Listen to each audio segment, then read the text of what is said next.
Hi-yo, friends, how are ya? Today you do need to have these props in order to do this, or it's not going to work very well for you. Hopefully most all you all have 2 tennis balls. I figured it was something that was accessible most of us. Most of us have a sock at home, right? Maybe you have 2 racket balls if you don't have 2 tennis balls. Golf balls, a little too harsh for this work, I think, a little too small, but something that has a little bit of malleability, but not too much. Maybe your dog has a couple of toys you can use. You're gonna take them, and if you have the Yoga Tune-Up Therapy balls, if you're a hardcore yogi, those are exactly what we're trying to make, right? So use yours, those. So you put the socks in the socks in the ball. You put the balls in the sock, and then get them down to the end however you need to do that. And you would take and tie off your sake right above that, so that they're going to stay together and they're not going to come apart. It just creates a little bag, as it were, to keep them contained, right? And then you're going to go ahead and you're going to bring that to a wall. You also need a wall, if I didn't say that. Oh, look at that. Isn't that just something? I'm a peacock.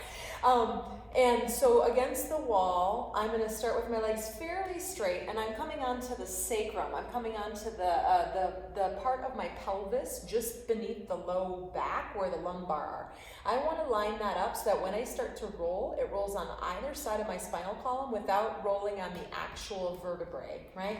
And I can just, once I got it down, turn my head so I'm not cranking my neck, or you might want to have your device straight out in front of you this way if you can set it up that way, right? And then, shoulders can even soften back so you're not holding too much tension in your body trying to make everything happen.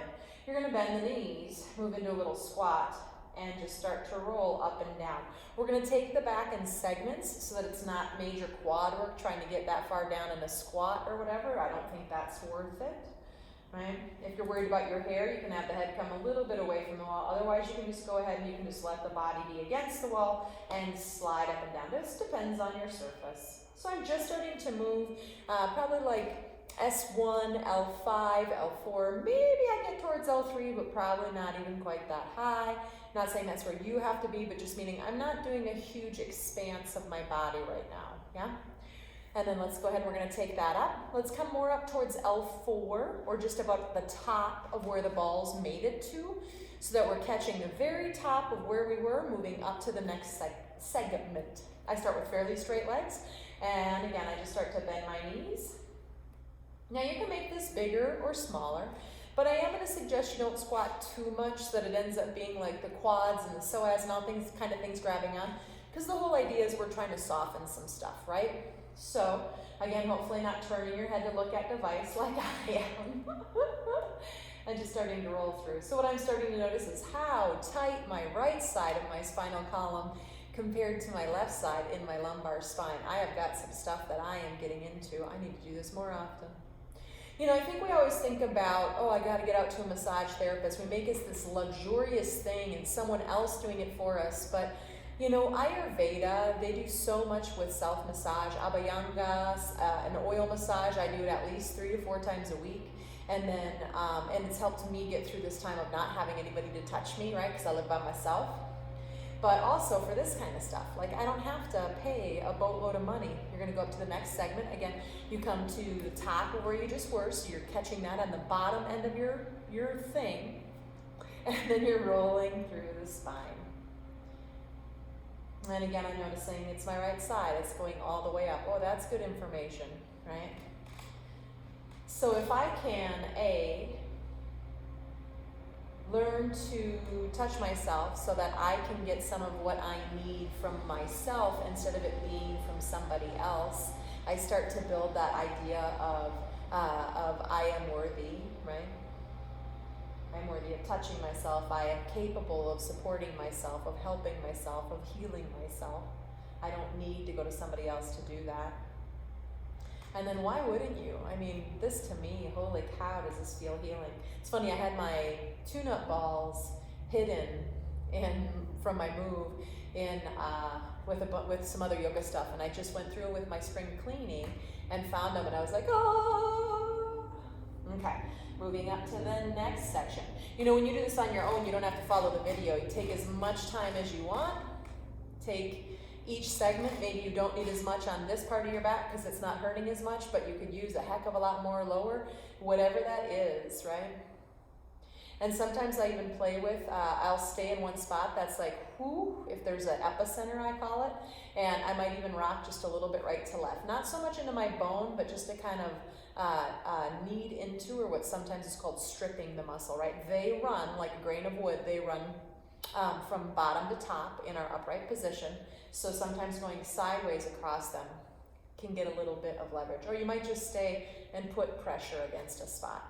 And then when you feel like you're about ready to move up to that next spot, moving up, touching the top of the last section is now the bottom of our new section. Trying to keep that neck from turning too much and just staying straight forward if it's available. Maybe the head just rests against the wall.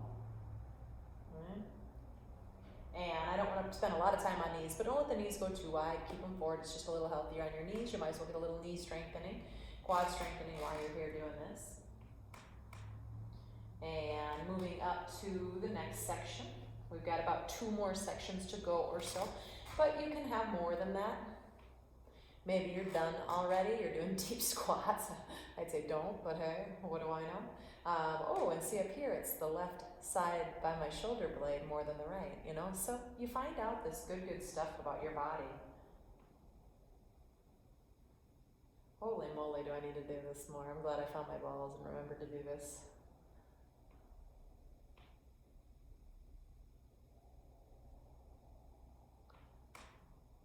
I was doing it with tennis balls, but then when I lost, I'm still in Carnegie, but when I'm not teaching here anymore, of course, I'm not teaching classes based on it. I'm going to take a second and get a little spot I need to get. Ooh. Okay, and then let's go up to that last part. Now, the neck is not super easy to get from here, or great, I guess. You can't put a ton of pressure, but it might be just about what you need. Or you might leave the neck out of it if you have a really sensitive neck. Again, try not to turn your head, especially now that we're getting up to the cervical spine, right? And I said this is probably the last one, but I guess in my body, I lied. I would probably do 2 more. And since it's my video, I'm gonna go ahead and do that last little bit. Right, so sometimes I'll work my neck stuff from the floor with a block or some such thing, but you can start to move it up to the occiput. That's where your skull connects into your neck.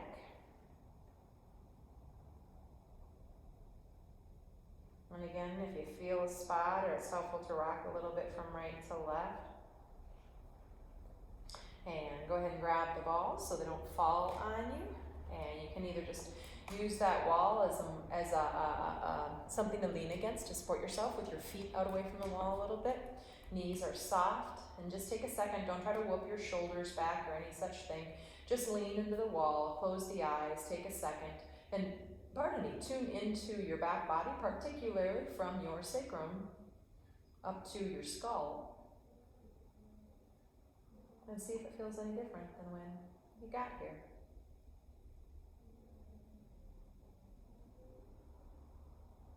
Bring your hands together in front of your heart. You can always move those balls, drop them, put them under an armpit.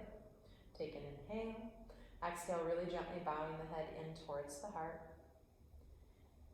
Just letting the heart and the head meld, as it were, right?